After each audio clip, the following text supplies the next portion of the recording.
যে জামাত যদি ক্ষমতায় যায় তাহলে আওয়ামী লীগ ফিরে আসার সম্ভাবনা বা আশঙ্কা আছে। বাংলাদেশের মানুষ আজন্ম ভারতের বিরুদ্ধে এবং সেকুলারিজমের বিরুদ্ধে একটা বক্তব্য নতুন আসতেছে। বক্তব্যটা কি?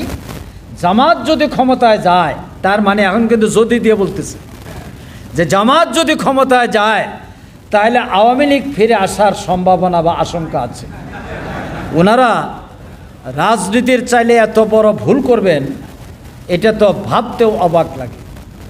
যে আওয়ামী লীগ প্রস্তাব দিয়ে আল্লামা সাঈদীকে 48 দিন রিমান্ডে নিয়ে তার অবস্থান থেকে টলাতে পারল না, যে আওয়ামী লীগ আব্দুল কাদের মোল্লার ফাঁসি কার্যকর করার আগে তার পরিবারের সাথে জামাত নেতৃবৃন্দের কাছে বিভিন্নভাবে প্রস্তাব পাঠিয়ে বলেছিল, শুধুমাত্র আপনারা আরেকটি দলের সাথে ঐক্যবদ্ধভাবে যায়েন না, তাহলে আপনাদের ফাঁসি হবে না, আপনারা কারাগার থেকে সে মুক্তি লাভ করবেন। এই ধরনের প্রলোভন পাওয়ার পরেও যে সংগঠনের নেতারা নতি স্বীকার করল না, হাসতে হাসতে ফাঁসির মঞ্চে গেল, সেই নেতা কর্মীরা ফাঁসি দানকারী, মিথ্যা রচনাকারী, অপবাদ রটনাকারী, আল্লামা সাঈদীকে কারাগারে আটককারী সেই পতিত স্বৈরাচারের সাথে হাত মিলিয়ে পুনর্বাসন করবে, এটা কি করে আপনারা বিশ্বাস করতে পারলেন?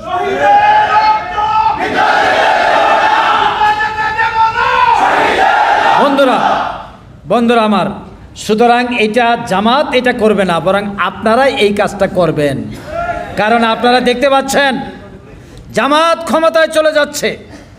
জামাতকে যদি ঠেকাতে হয় তাহলে আরেকটি শক্তি আপনাদের সাথে দরকার, সেটা হলো স্বৈরাচার, পতিত স্বৈরাচার।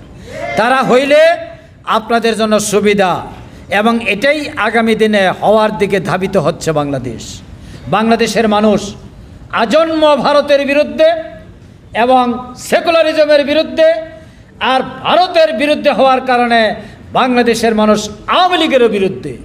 সুতরাং আগামী দিনের সকল ফল in favour of Jamaat Islami, in favour of Islamic movement and Islamic শক্তির পক্ষে থাকবে ইনশাআল্লাহ। আপনারা আরেকটি কথা বলেন, সেটা হলো যে জামাত ইসলামের মানে কমিটমেন্ট ঠিক নাই।